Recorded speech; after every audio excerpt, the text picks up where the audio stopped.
Cheers everyone, welcome back. Grandma's handbag. Sorry I've been away for a second, more than a second actually, it's been a few weeks. Just haven't been feeling it as much as I need to be to make a video. You know how it is, guys. It's a bit of a mid-season slump, a bit of a winter wonderland with the wander kind of part of things. Anyway, Grandma's ranting, raving already. The helper comes from New Zealand, and look at that, cereal milk stout on nitro. So you saw the fantastic tipsy thing going on there, but they say this is actually brewed with cornflakes, milk, sugar, oats, chocolate, wheat. I haven't tasted this before, so Garage Project cereal milk stout.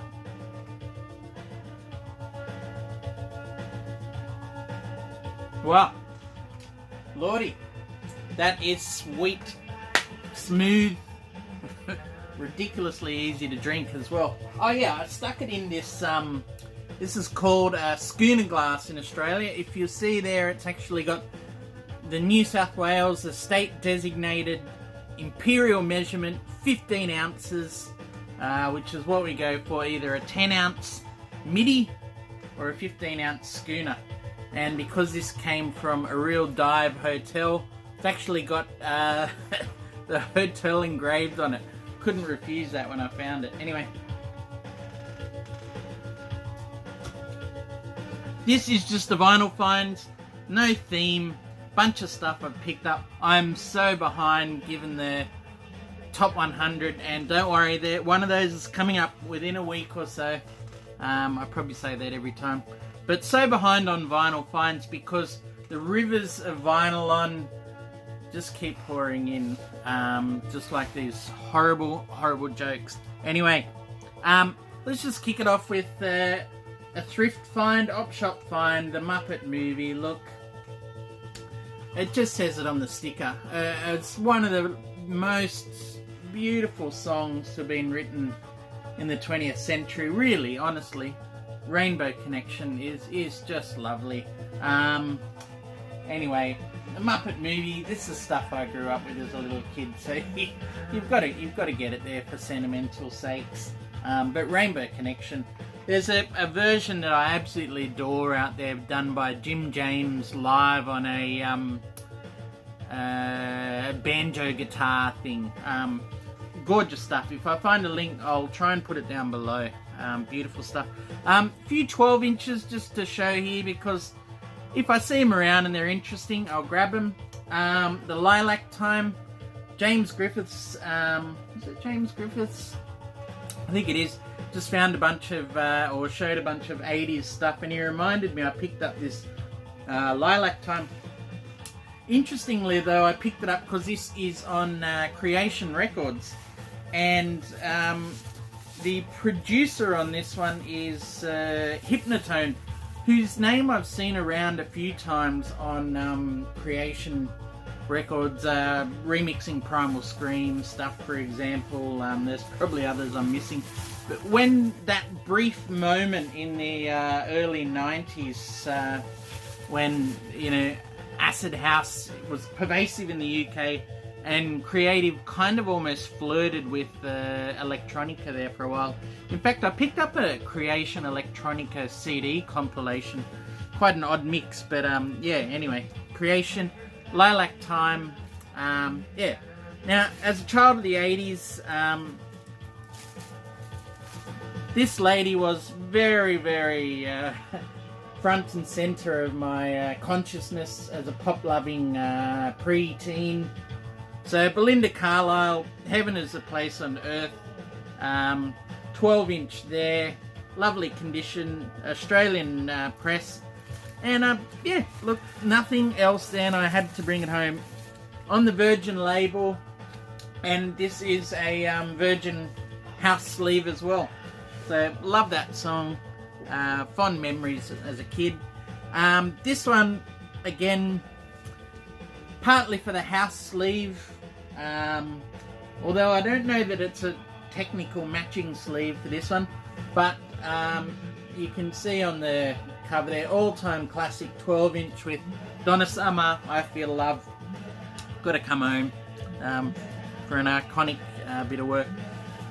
Back to Creation Records, Primal Scream 1992 with Don't Fight It, Feel It, off the Incandescent Screamadelica album. So there we go. And on the B-side we've got a scat mix. So yeah, anything with Andrew Weatherall producing, I'm going to prick my ears up at, and obviously he was all over this one. Yeah, doing the B-side remix as well. Love that artwork. That was on the Shock label, which is an Australian label.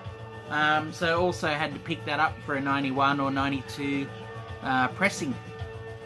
Now this is a very interesting one. I've been following this for a little while on Discogs, and I found it in a shop not long after I was made aware of it. But what this is a very, very early... Now look at all the dead wax on that. Can you see that there? And some joker wrote on the label, which is a bit annoying.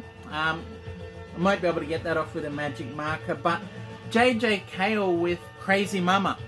And this, up until a couple of months ago, was supposed to be... It held the mantle for maybe 8 or 12 months or so.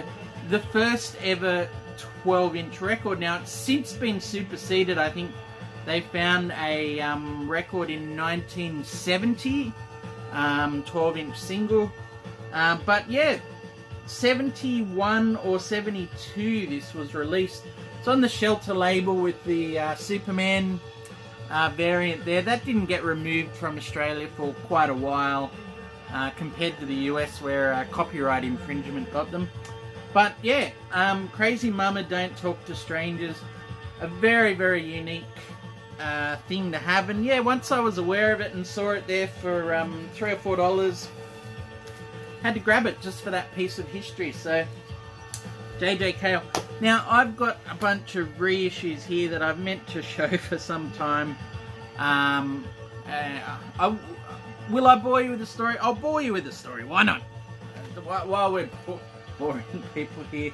So Brian Eno Music for Films. This is the 45 RPM 2LP Abbey Road half speed mastered stuff. So I showed the first set of these with I think I got if it wasn't Tiger Mountain, I got Another Green World.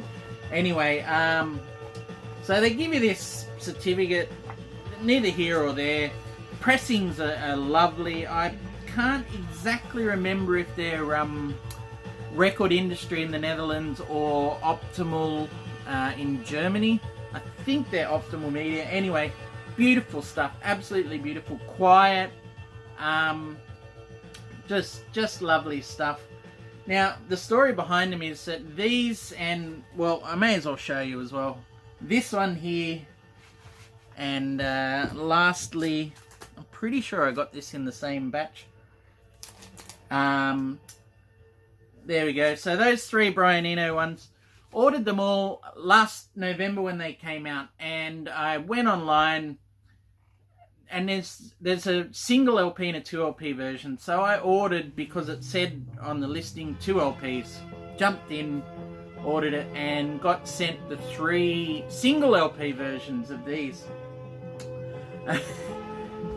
So I made them aware, and I had to send them back at my cost, and they never actually, to the US, the company never admitted fault and never refunded the money.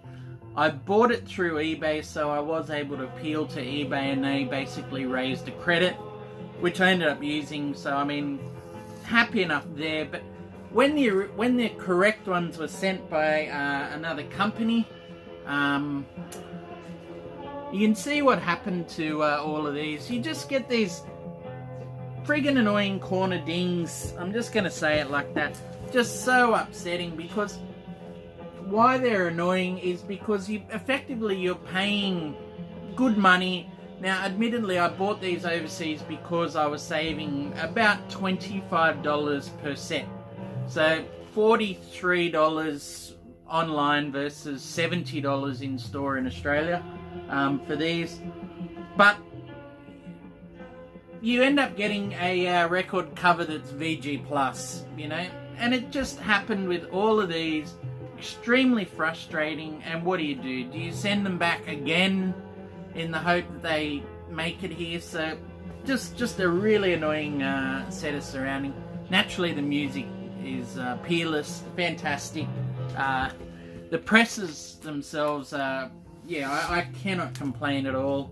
They give you that little Abbey Road Obi as well there, but yeah, just sticks in the craw, you know.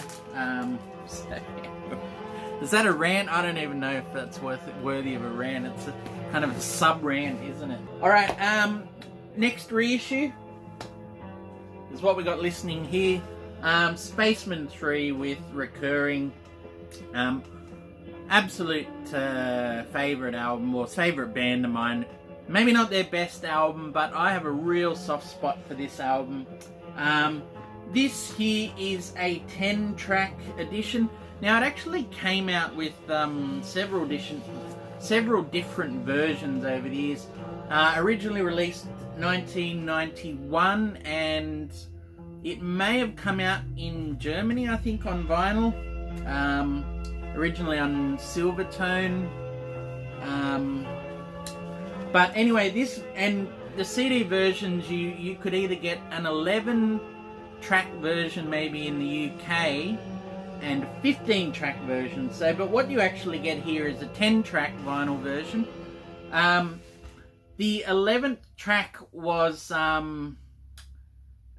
cover of Mudhoney, and now I can't even think of which Mudhoney song it was. If you guys know out there, Mudhoney or Spaceman 3 Train Spotters, there was always a bit of contention about the cover, because Spaceman 3 covered, well, Mudhoney, and Mudhoney covered a Spaceman 3 song, Revolution, but they actually took the piss out of Revolution and made it quite a snide thing that upset Spaceman 3. Anyway, by the time of this album, their manager was negotiating them contracts to try and get, you know, a big sign-on bonus and that, knowing full well that the band were basically not even a functioning unit anymore. So he managed to snare a major label contract with Zomba, or Silvertone or Zomba Records, to release this album, knowing that, yeah, they were gone. And so that's why you have the band actually split their songs on each side. As far as I'm aware, they don't play on each other's songs whatsoever. So yeah, a very fractious album. With that personality issues, I can see why. Musically though, it's always been intriguing to me because it's two halves of the same coin. It's really interesting in that way. You could see they were moving apart, and yet it's still definably Spaceman 3. Even though Jay Spaceman's definitely going into what he did with Spiritualized, with the blues and gospel elements really coming to the fore.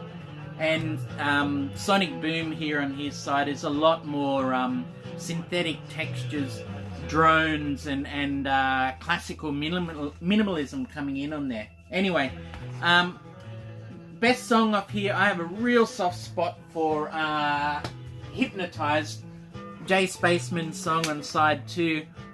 All-time top 5 Spectrum Spiritualized Spaceman 3 song. Incandescent, radiant, two chord drone. So much soul and feeling in there. Love it. I want to leave you with or give you a needle drop of that one.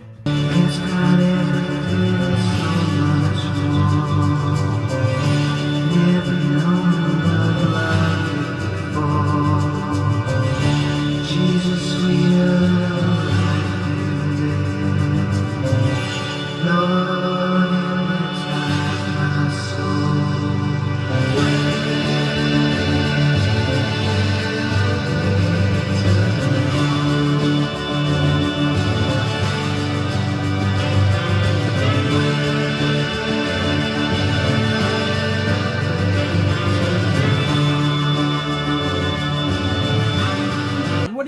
that? Did you enjoy that? I love, absolutely love Hypnotize. Beautiful stuff.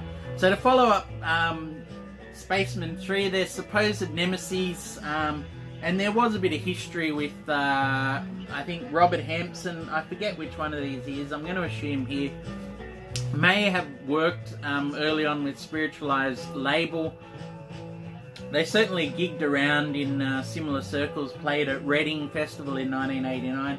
Anyway, this is Loop's Heaven's End, their debut album from 1987 on the Head label. And I found this not too long ago as well. There's a custom inner. So getting strong psych revivalist kind of feelings on there. And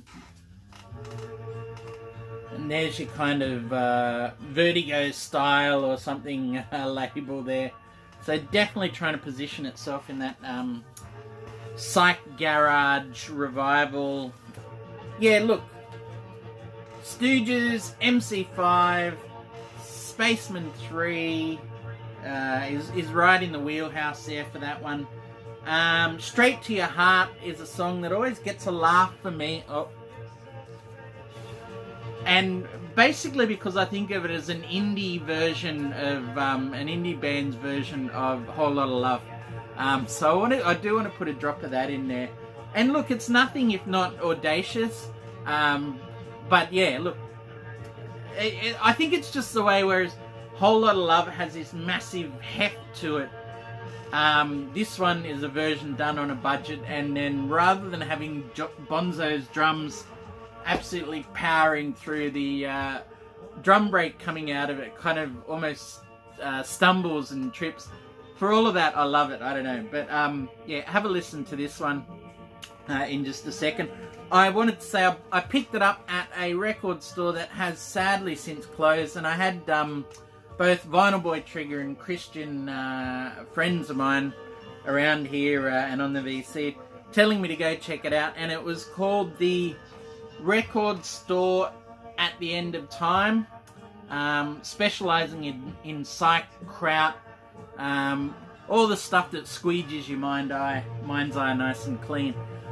So 2 or 3 days before it closed, got there and was very happy to find this. Felt I had to grab something, and this was the prime candidate for me, just because you don't see a lot of Loop around here. Anyway, Straight to Your Heart, check it out.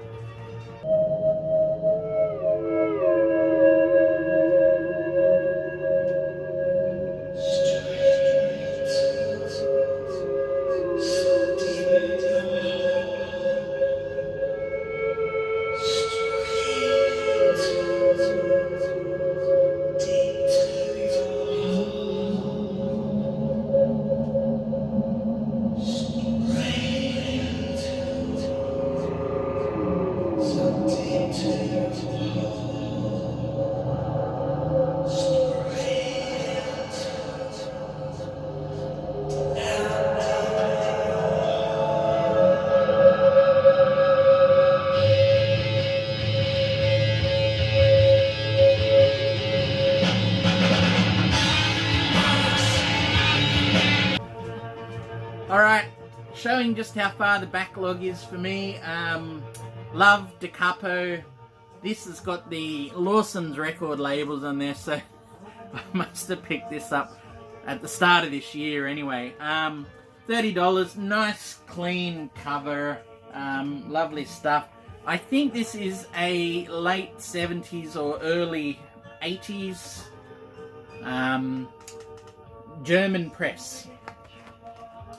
Never mind that though, you don't see Love again around a hell of a lot, so $30, maybe paying a fraction over the odds, but for a nice copy of something I've wanted on vinyl for a long time.